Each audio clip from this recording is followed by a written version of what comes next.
Kayak itu deep down gue ngerasa bahwa kalau gue keep somebody close, sooner or later ada They will hurt sesuatu you. gitu loh. Dan ini parah. Gue nggak tahu kalau misalnya ini relate ke lu atau enggak. Gue ngerasa waktu kecil nggak tahu apa yang terjadi sama gue, tapi gue ngerasa gue pernah dimanipulasi sama orang. Jadi dimanipulasi dan dieksploitasi gitu kan. Bukan, tapi maksudnya lebih ke tiba-tiba Soal dia kepercayaan lah. exactly, ya. dia pengen temenan sama gue, tapi karena ada agendanya.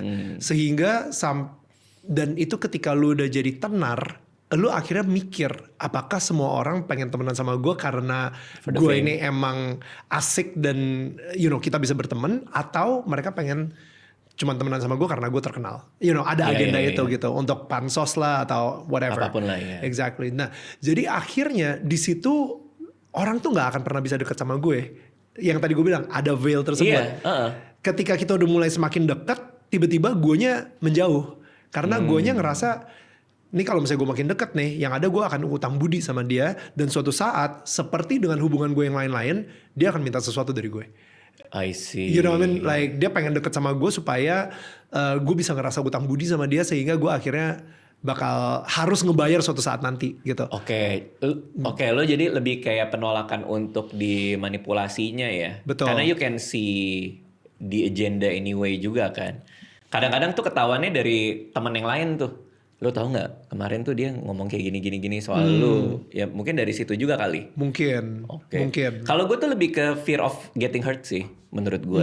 Kayak itu deep down gue ngerasa bahwa kalau gue keep somebody close, sooner or later ada sesuatu gitu loh.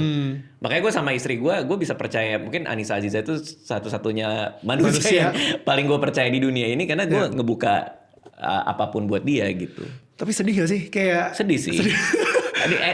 At some point sedih sih. Kayak kemarin gue ketemu Juan Eve, si suaminya kan Juan tuh, di podcastnya dia, terus dia bilang, terus gimana lu bang? Lu kan ini, kalau lu ada masalah, lu mau curhat ke siapa? Kalau gue kan ada temen. Gue kalau ada masalah bisa nelpon temen gue curhat ini. Ya gue kan punya orang profesional. Gue biar psikiater gue aja.